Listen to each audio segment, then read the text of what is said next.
So to begin with, we'll have Mike Johnson, who's one of our operations chief, come up and paint a picture of what's going on in the fire here. So just for reference, with the map here, this is our fire right here, and just for reference, this is Fraser up here in this area right here. Highway 40 is down this way. County Road number 3 is up this way. So then Mike will come up and actually share information about what's going on in the fire. When we get to the question and answer period, we do have our incident commander, Tony DeMasters, that's able to answer questions. We also have Grand County Sheriff Brett Schroetland, sorry, Brett, and our agency administrator, Kara Chadwick as well, too. So at this time, I'll go ahead and turn it over to Mike for an update on what the fire is doing today.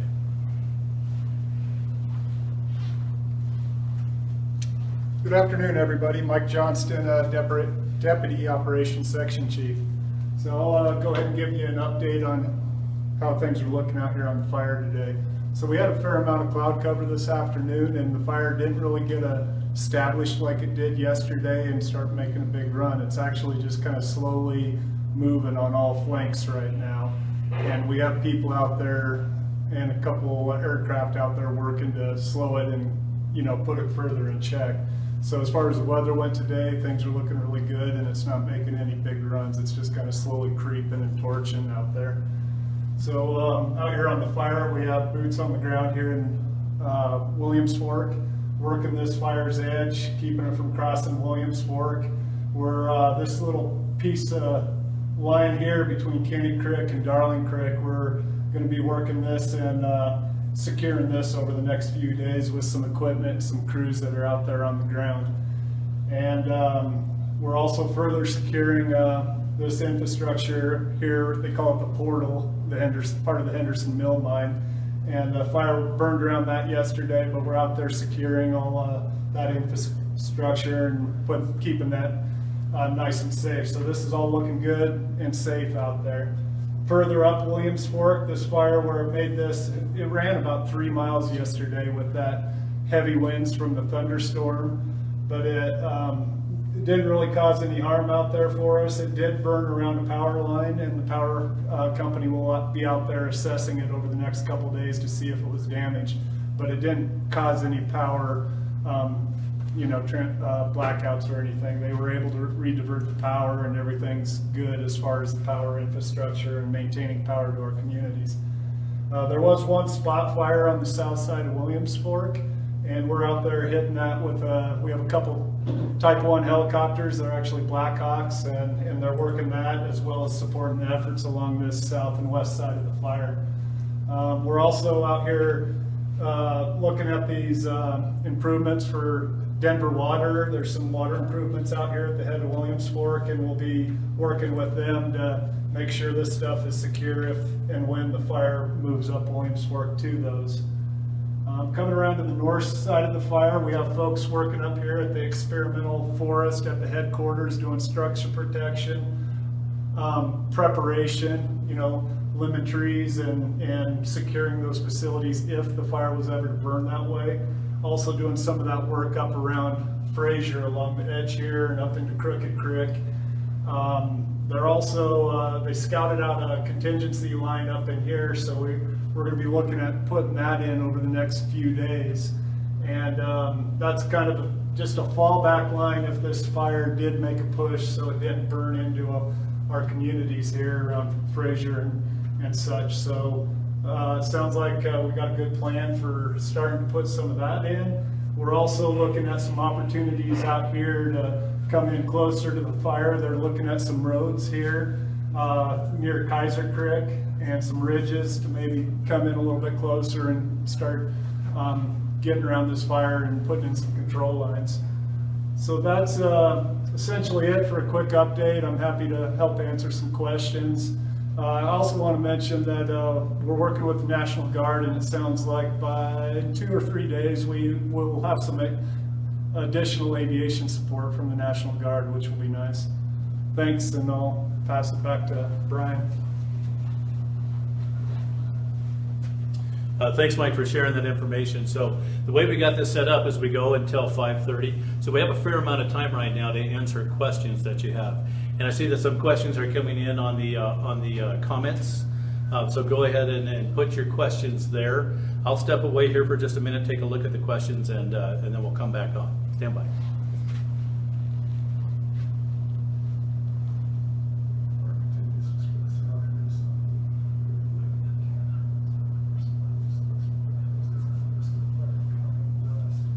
Just south of Ute Pass.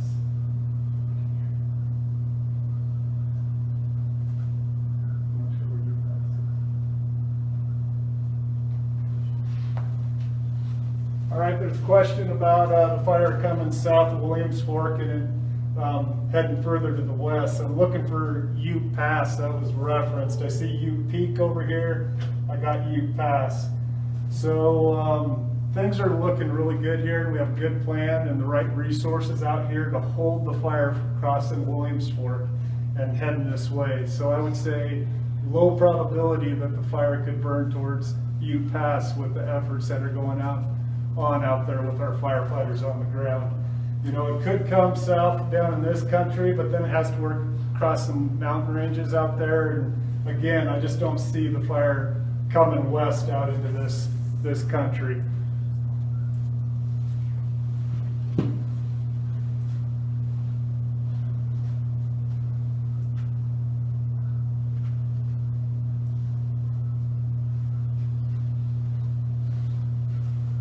So there's another question regarding Henderson Mill and if the operation's been impacted out there, and we're working really closely with the folks out there, and they're still working. The conveyor belt's still moving mineral. We have a plan in place if they had to, you know, evacuate people, but the way things are going right now, it sounds like there will be little to no impacts the way things are currently going. So really good coordination there, and I think things are looking good. I'll step back on it a second. Sheriff Schrotlin is here. He does have a couple comments to make and to clarify a couple things. And Sheriff, I think we have a couple questions for you too. Perfect, thank you, sir. So let me just clarify a couple things throughout the day, and then we'll take any questions that are specific for me. But obviously we have a large fire in the area, and people get excited when they see our local fire departments responding to different locations. And so I wanted to clarify one issue that someone reported we possibly had a fire east of the town of Granby, which from here at the YMCA is about 7-8 miles back to my north and west. That is not the case. We did not have another fire in Granby today. Local fire crews were responding to a natural gas complaint, and so all those fire trucks you saw from there were actually not specific to this fire. Secondly, though, we did have a small, about 25 foot by 100 foot grass fire up in the Grand Lake area that was handled by the Grand Lake Fire Protection District. That fire actually started in some small grass next to the roadside by a bird that got electrocuted off of a power line. So that fire is completely out, contained, and all those crews have left those scenes. But two of those incidents with kind of everybody getting excited about fire raised some concerns today. So that's our local input. Hey, Sheriff, one of the questions we have is from people that are just kind of passing through the area, so they're not, maybe not too familiar. They're kind of asking, is it safe to travel through Fraser, through Winter Park area? What do you recommend for those types of people that are just kind of passing through or perhaps coming to recreate in the area? Okay, sure. So this is obviously the fire area that you can see on the map, and then you got Highway 40 that basically comes up over Berthoud Pass through Winter Park, Fraser, and onward into Granby. Highway 40 is the main corridor through our county. Highway 40 remains open. There's no plans to close Highway 40. We ask that you respect the Forest Service closure and our local closures. It doesn't do any good to come out and look at these fires. You're not going to see anything that you can't really see better on some of these media shots. But continue to recreate in the rest of our county. Continue to come up to Grand County. Just give these firefighters a spot to work away from everybody else. But stay away from here. Focus on the rest of the county. All right, I'm going to hit a couple more questions here. So one of them was, what is a contingency line? And I apologize for not explaining that. So a contingency line is basically a fire control line out ahead of the fire. So we're prepping a control line where we're removing the fuels and creating a break in the ladder fuel so the fire can't burn right through it, but it can still spot over it. So it takes firefighters, in place to hold these contingency lines or fire control lines that we would be putting in. So that's essentially what a contingency line is. And the other one I was going to touch on was regarding the ski area and what we're doing to prep for that if the fire was to get to it. And the ski area is out over here, and right now our focus is Fraser and the values that are closer into the fire, but we're not necessarily ignoring Winter Park. It's something we've looked at, but where we're focusing our efforts right now is a little bit closer to the fire, and we'll be looking at that and addressing it as time allows and as appropriate. Hey, Mike, if you can stay up there real quick. One of our questions we have is, gosh, what could you project as far as this fire potentially reaching Fraser? What would that look like? That's a tough one. It is a tough one. It's weather dependent, and a lot of variables that go into play. And kind of the worst case scenario, I guess, is we get a strong southwest wind and it pushes it through Bottle Pass, or it gets established into St. Louis Creek here.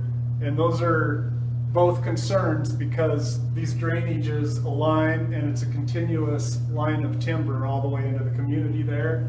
And same here across Bottle Pass, there's a continuous line of timber into those areas.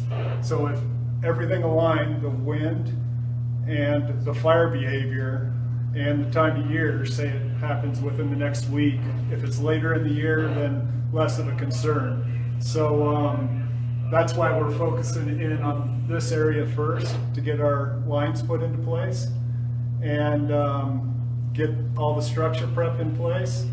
And we have really good coordination. We had a meeting today with the sheriff and the fire districts and the county FMO. So we know if and when that happens, we're going to work very seamlessly out there to minimize any damage and hold these contingency lines.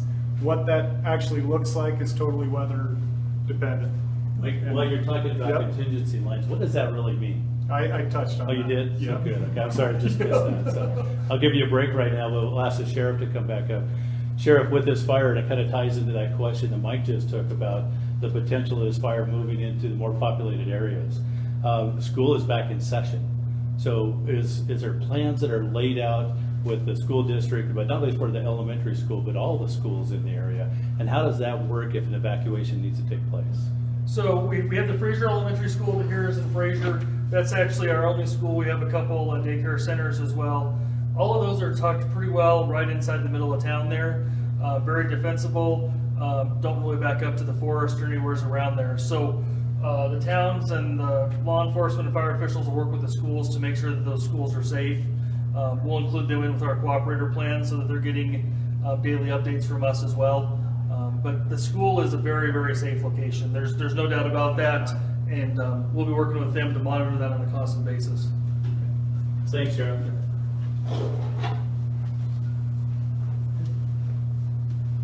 Good evening. Kara Chadwick, Agency Administrator. We had a question on when, if the fire closure would be minimized by September 1st. And all I can say is that depends. But I just want you to know that we will either minimize it or lift that closure as soon as it is safely to let anybody in any of those areas. So I really can't predict that. As Ops says, it's all weather dependent. September 1 is less than 2 weeks away. So with the, I think, continued hot, dry weather and the fuels, maybe a small chance. Thank you. Thank you, Kara. So one of the questions we do have is Jones Pass Road closed? And the answer is no to that. But we're also getting a few questions in there about the Tabernash area. So is the fire moving that direction? Mike, do you have some information on that? It seems to be getting a little bit smoky in that area. Yeah, I can touch on that. I noticed that smoke, the drift smoke change in direction when we got here to the public meeting. So there's some storms moving through the area. I noticed a question about rain. It sounds like we did get a little bit of light rain, at least on parts of the fire. And as that storm moved through, it did push the drift smoke this way. But the fire is really not moving, very slowly today. So no concerns with that at this time. So the question about there, so yesterday in our briefing, let's say I was a little bit misinformed, so I said that we didn't have very much growth yesterday on the fire. But about 2 minutes later, Mike came back on and corrected me. Now Mike is an operations chief, so what his job and the rest of the operations section is, they're the ones out on the fire, and they really have the current picture of what's going on. Mike and I just didn't get quite the chance to download with each other, but yeah, we corrected that. So we did have a fair amount of growth that took place yesterday on the fire.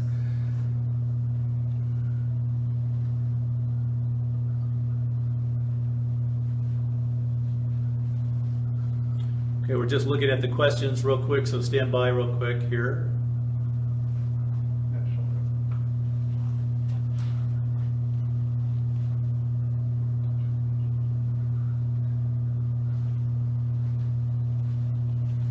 I just noticed that question about the National Guard, what role do they take? So when you get large wildfires in states, the state sometimes activates the National Guard, as they have in this case, and they'll come out and augment our fire resources and work hand in hand with our incident management team. Specifically, they've activated some of their aircraft, so they'll be out here helping us with bucket drops on the fire primarily. So Mike, one of the questions that's up there right now is really an operational question too. And you know, we have seen this fire move to the south and to the southeast since its ignition point. So we've been talking a lot about that. We haven't seen a lot of movement to the northwest, but what are we doing out in that area in front of the fire to the north and to the northeast actually for potential planning? Okay. Well, as far as Fraser goes, and the majority of the values around this fire are really to the northeast, so I understand and appreciate where that question's coming from. We've been, you know, in some regards, lucky that the wind's been coming out of the northwest since this fire started, so it's kept it primarily moving to the southeast as such, but it has, you know, causing us, you know, some challenges here in protecting the mine and some structures out here, but we were able to contain it because we had a good creek bottom and some roads out here to work with. As it, you know, when the wind switches around, and it's probably a matter of when, not if, to southwest, because I know that happens fairly often in this country, it'll push it this way, and that's why we're putting these lines in, and that's why we have people out here working to identify lines that we can hold it. We just don't have as good of lines as we do on this side. That's why it's more of a puzzle, and it's taken us a little more time to figure out how to piece that together. But fire's given us time, and we got the right people out there coming up with that plan, and we're going to start building these lines as soon as tomorrow. Thanks, Mike.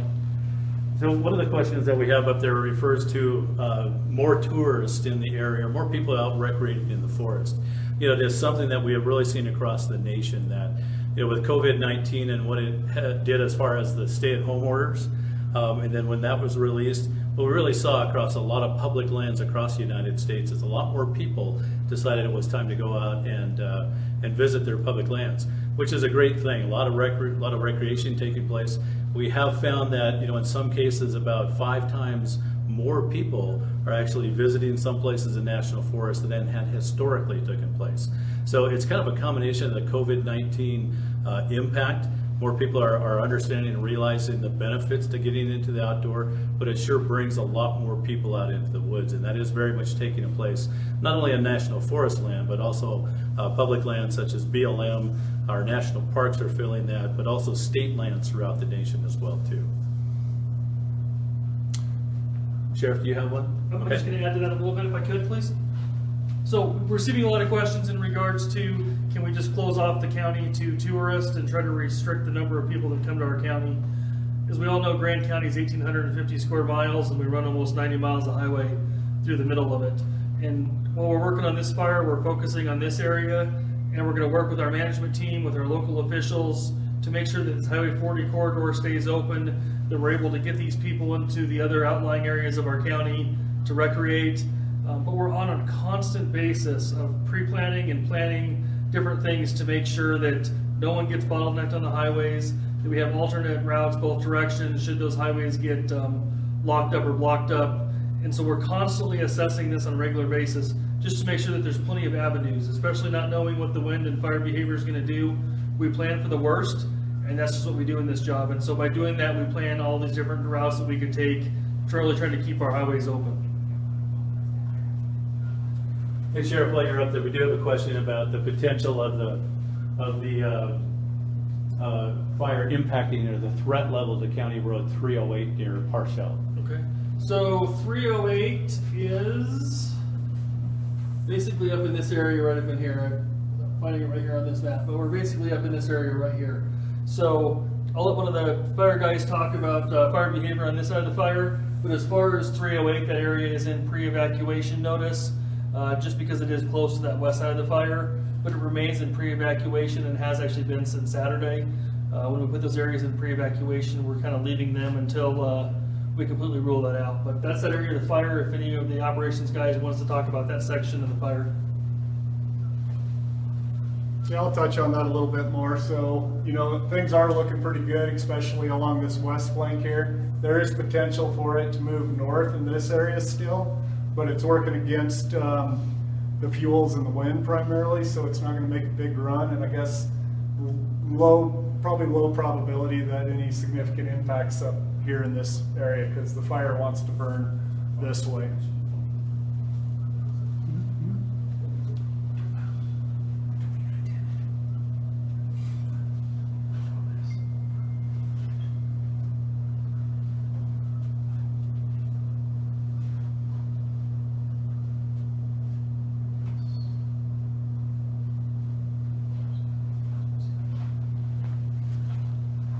There is a question asking about, in this case it's asking about elderly, and what if they don't have, in this case, Facebook. You know, there are many ways of communicating actually. We do actually have a phone number for fire information, and we recommend that people call that.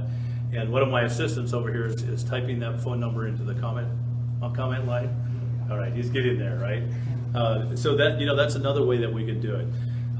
You know, other ways that, you know, internet, gosh, it's, you know, a primary means of reaching out and contacting people, but we do still have people that staff fire information phone lines for us, and we welcome and encourage people to actually give us a call too.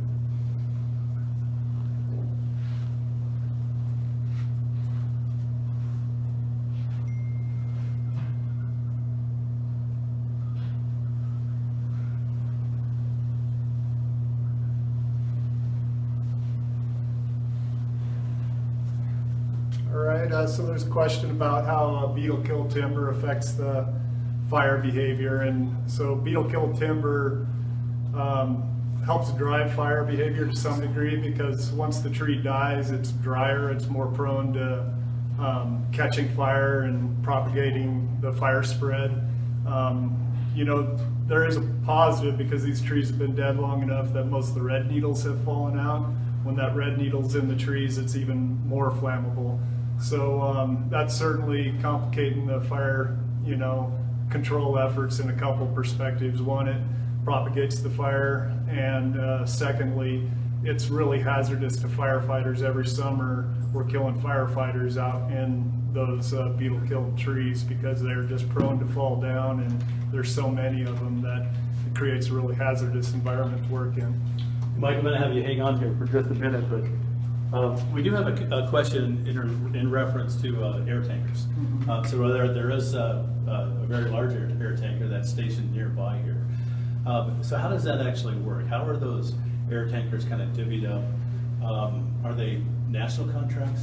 So give us a little bit of information about how air tankers are utilized. Yeah, so they are national contracts. The Forest Service carries those contracts for the large air tankers and the very large air tankers. I don't know exactly how many there is nationally. I think there's just a few very large air tankers, like probably in the number like around 3, maybe 2 or 3, potentially 4. And then large air tankers are just a little bit smaller and a little more slow moving. There's probably more like 30 to 50 of those, just not sure on numbers. The very large air tankers, they get staged at strategic locations around the West.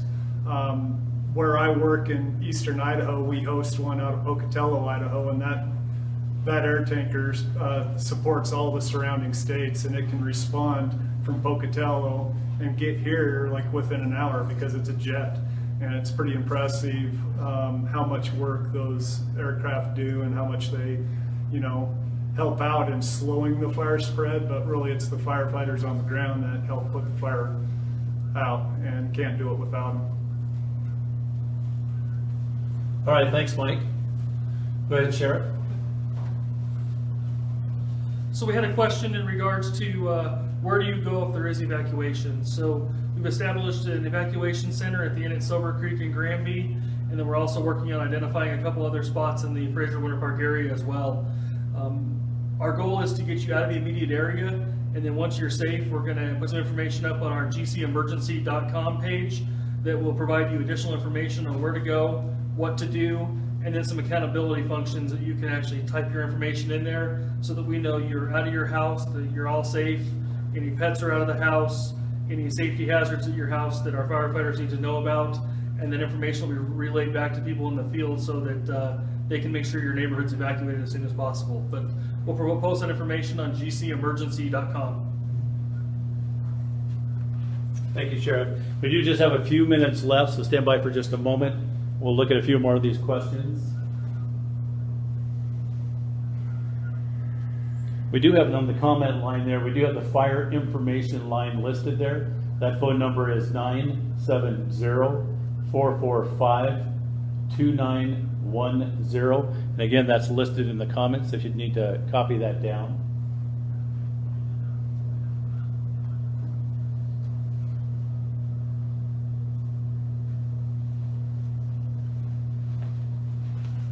Trying to keep up with all those questions over there and try to hit on a couple of them. So one of them's talking about if the fire burns through, is it completely burned?